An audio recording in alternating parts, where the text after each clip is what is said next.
ആരാ? ഓ, ആശാരിമാരാണല്ലേ. ഇതിനു മുമ്പ് ഈ അങ്ങാടി കണ്ടിട്ടില്ലല്ലോ. ഇപ്പൊ കണ്ടില്ലേ? അത് മതി. താടിയ ചെമ്പറയിൽ എന്റെ ഗുരുനാഥനുണ്ട്. അവിടേക്കുള്ള വഴി പറഞ്ഞു തരൂ ചോരകണ്ണ. വിഷ ഊതി കയറ്റാനും ഊതി ഇറക്കാനും ഒരു നിമിഷം വേണ്ടിരിക്കെ. വിഷരാജനാ ഞാൻ. ആണോ? ദേ പാമ്പ്. ആശാനെ, കടൽപ്പാമ്പിനെയും കരപ്പാമ്പിനെയും കണ്ട എങ്ങനെ തിരിച്ചറിയാം? പാമ്പിനെ പിടിച്ച് വെറുതെ നക്കി നോക്കുക. ഉപ്പുരസം ഉണ്ടെങ്കിൽ അത് കടൽ പാമ്പ്. അയ്യോ ആശാനെ, മുള്ള്. ഇവിടെ വെച്ച് വേണ്ട, അങ്ങോട്ട് മാറി നിന്ന് മുള്ളുക. അതല്ല, കാലി മുള്ള്. കാലിലെങ്ങനെ മുള്ളിയാ കൊന്നുകളയും ഞാൻ. ഇവിടെ ആരും ഇല്ലേ? ഞാൻ ഇവിടെ നിൽക്കുന്നത് കണ്ടൂടാ തെണ്ടി. അതിപ്പോ ഞാൻ അവിടെ ആരും ഇല്ല. എന്നാ അവിടെ ആരും ഇല്ലെന്ന് ചോദിക്ക. അവിടെ ആരും ഇല്ലേ? നോക്ക. നക്കാനോ? എന്തോ തിന്നാൻ കൊണ്ടുവരുവാ. ഉണ്ണിയപ്പോണെങ്കിൽ ഞാൻ എടുക്കും. മനസ്സിലായില്ല. അന്തപുരത്തിലെ അമ്മച്ചിയുടെ പേരെന്താ? ഞാൻ അനന്തൻ. ഞാൻ അനന്തനോ? അനന്ത പത്മനാഭൻ. അമ്മച്ചയല്ല. എന്നാൽ അകത്തേക്ക് പോയി പറയാ, ഉളിയന്നൂർ ആശാരി വന്നിരിക്കണൂന്ന്. വെറും ആശാരിയല്ല, മൂത്താശാരി. അത്ര മൂത്തിട്ടൊന്നും ഇല്ല.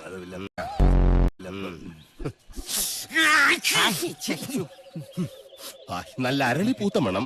അരളിപൂത്ത മണമല്ല, പിന്നെ അവിടെ ആണലി പെറ്റെടുത്ത മണോ.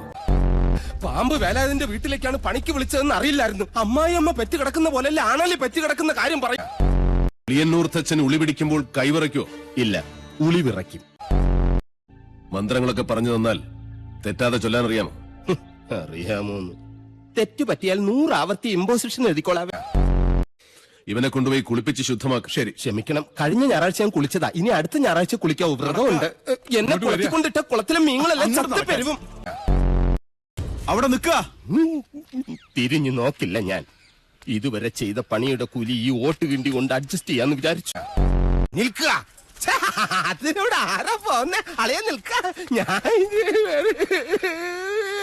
യമനെ കൊന്നയാമ്പ കൊമ്മിട്ടിരിക്കുന്ന പാർട്ടിയായ യക്ഷിപ്പറമ്പെന്ന് പറഞ്ഞത് പിടിച്ചില്ലായിരിക്കും. സാവിത്രി അമ്മേ, എന്നെ കൊല്ലരുത്. ഞാൻ സാവിത്രിയല്ല, തുളസിയാ. അതിനിടയ്ക്ക് പേരും മാറ്റിയോ? മാധവേട്ടനില്ലേ?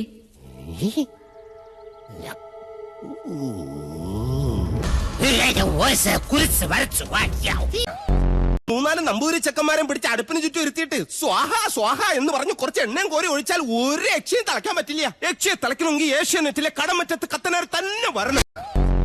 അത് നിനക്ക് എങ്ങനെ അറിയാം? ഞാൻ കത്തനാര് സീരിയലിൽ കണ്ടിട്ടുണ്ട്. അതിലാണെങ്കിൽ ഒരു കൊച്ചു കിണറ്റിൽ വീണ് ചത്തപ്പോ കത്തനാർ ഇങ്ങനെ വടിയെടുത്ത് ഇങ്ങനെ കാണിച്ചേ ഉള്ളൂ. ആ കൊച്ചു ജീവനോടെ കയറി. സ്ത്രീകൾ വരുന്നു, ജപങ്ങൾ മുറയ്ക്ക് നടക്കുന്നു. അങ്ങനെ ചിന്തിക്കാൻ പോലും പാടില്ല. എന്താ? ദേവിടെ ഉണ്ട്.